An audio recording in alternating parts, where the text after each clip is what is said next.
प्रभु यीशु मसीह के सामर्थी और जलाली नाम में आज दिनांक 26 अप्रैल दिन शुक्रवार को आप सब श्रोताओं का हम स्वागत करते हैं। आज के दिन के लिए जो वचन है लिया गया है नीति वचन की पुस्तक उसका 13 अध्याय 22 पद।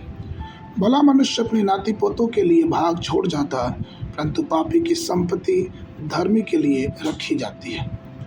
प्रियो बच्चे प्रभु द्वारा दिए गए एक महान आशीष है। उन्हें अपने हृदय का आनंद बनने दें, जो हमारे साथ मिले और आत्मा की सच्चाई से प्रभु की आराधना करें।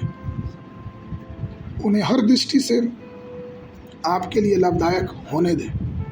इफिसियों की पत्र उसका 6वां अध्याय 4 पद कहता है, और हे बच्चे वालों और बच्चों को रिस ना दिलाओ, परंतु प्रभु की शिक्षा और चेतावनी देते हुए उनका पालन पोषण करो। प्रियो, जो लोग अपने बच्चों से प्रेम करते हैं उनके भविष्य को लेकर वो चिंतित रहते हैं। माता पिता की जिम्मेदारी बच्चों को खाना खिलाने और पढ़ाने तक सीमित नहीं रहती है, लेकिन ये जरूरी है कि हर एक माता पिता उन्हें यीशु मसीह की शिक्षा और यीशु मसीह का भय मानना सिखाए।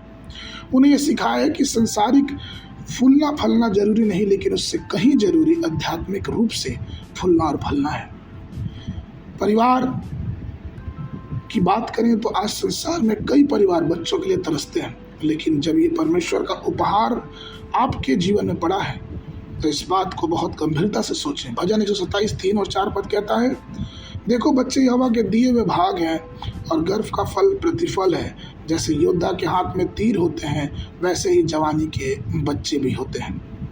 प्रियो, यहाँ तक कि बाइबल जो है वो बच्चों को जैतून के पौधों की तुलना करता है भजन 128 के 3 में। और आपको मालूम, जैतून के पौधों की 2 विशेषताएं होती है। पहला, वे सूखते नहीं हैं, और दूसरा, उनसे तेल जमा रहता है।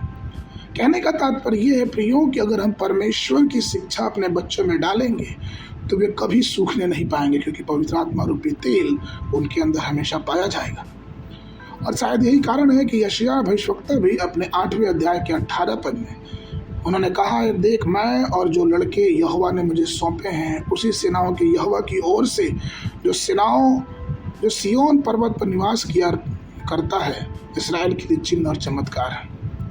इसलिए प्रियो, हर एक माता पिता, जब हम और आप माता पिता हैं तो इस बात को ध्यान दें कि हमारे बच्चों का पालन पोषण कैसे हो रहा है, क्योंकि नीति वचन 22 के 6 में वचन कहता है, लड़कों को उसी मार्ग की शिक्षा दो जिस पर उसे चलना है, वह बूढ़े होने तक उस पर से ना हटेगा।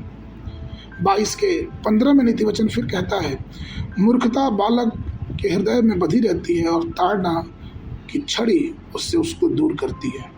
नीति वचन 23, 13 और 14 पद ये कहता है, बच्चों को शिक्षा देने से न रोको, क्योंकि यदि तुम उसे छड़ी से मारोगे तो वह नहीं मरेगा। तुम उसे छड़ी से पीटना और उसके प्राण को नरक से बचाना। प्रियो, जरूरी है कि अपने बच्चों को शिक्षा परमेश्वर के मार्ग पे दें।